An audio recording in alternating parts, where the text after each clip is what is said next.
Lectura del libro de los Números, capítulo 11, versículo 25 al 29.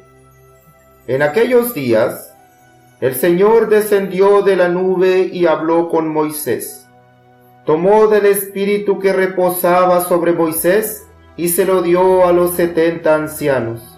Cuando el espíritu se posó sobre ellos, se pusieron a profetizar. Se habían quedado en el campamento 2 hombres, uno llamado Eldad y otro Medad. También sobre ellos se posó el espíritu, pues aunque no habían ido a la reunión, eran de los elegidos y ambos comenzaron a profetizar en el campamento. Un muchacho corrió a contarle a Moisés que Eldad y Medad estaban profetizando en el campamento.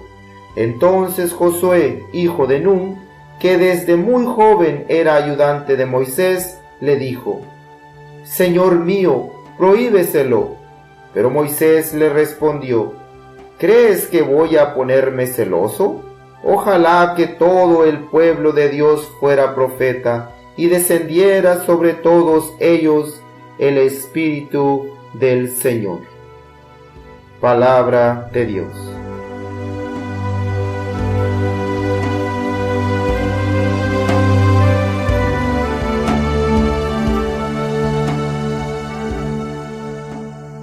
En la lectura de hoy, la palabra de Dios nos presenta una escena en la cual algunos de los israelitas se pusieron celosos por Moisés al ver que el Señor Dios le dio de su espíritu a 2 hombres que no habían acudido al mandato de Moisés. El Señor Dios tuvo que dar de su espíritu a otras personas porque Moisés ya estaba cansado de tanto trabajar solo con los israelitas, pues este pueblo le daba muchos problemas. Un día Moisés se quejó con Dios porque él sentía que la responsabilidad de guiar al pueblo él solo era demasiado. Por un lado, tenía que atender las quejas del pueblo en contra de Moisés, y por otro lado tenía que calmar a Dios cuando el Señor quería destruir al pueblo por sus rebeliones. Todo esto desgastó las fuerzas de Moisés hasta el punto de pedirle a Dios la muerte. Al escuchar a Moisés, el Señor Dios ofreció darle como ayuda a 70 hombres para que ellos le colaboraran en el gobierno del pueblo. Estos hombres eran llamados ancianos del pueblo, o sea que eran líderes que contaban con el apoyo de su gente. Moisés los eligió y los convocó al frente de la tienda del encuentro para que el Señor Dios los ungiera con su espíritu y así ellos pudieran gobernar al pueblo junto a él. Llegado el momento, aunque Moisés convocó a 70 ancianos, solo llegaron 68. 2 de ellos no estaban.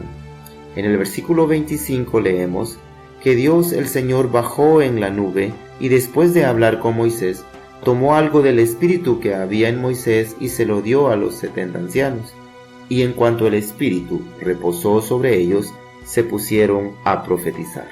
En el versículo 26 vemos que en el campamento habían quedado 2 hombres, uno llamado Eldad y el otro Medad, y sobre ellos también reposó el Espíritu Santo, pues aunque no habían ido a la tienda, eran de los designados y profetizaban en el campamento. En el versículo 27 y 28 vemos que un muchacho corrió a anunciar a Moisés que Eldad y Medad estaban profetizando en el campamento y que Josué le pidió a Moisés que se los prohibiera. Y en el versículo 29 vemos que Moisés le respondió: ¿Es que estás tú celoso por mí? Ojalá que todo el pueblo de Dios fuera profeta y descendiera sobre todos ellos el Espíritu del Señor. En esta lectura vemos cómo es el comportamiento de un verdadero siervo del Señor. Moisés no se pone celoso por lo sucedido. Él entiende que el Señor es libre de elegir a quien Él quiera para ponerlo al frente del pueblo. En esta lectura vemos que el Señor derrama su espíritu sobre quien Él quiere y a veces actúa por medios que no entendemos, sin avisar ni pedir permiso. Con esta actitud, el Señor nos dice que Él es el único Señor y que Él es libre de hacer y deshacer como mejor le parezca. Moisés, como buen siervo de Dios, no solo no se pone celoso, sino que también desea que el Señor derrame su espíritu sobre todo el pueblo, para que así todo el pueblo sea profeta y anuncien las maravillas del Señor al mundo entero.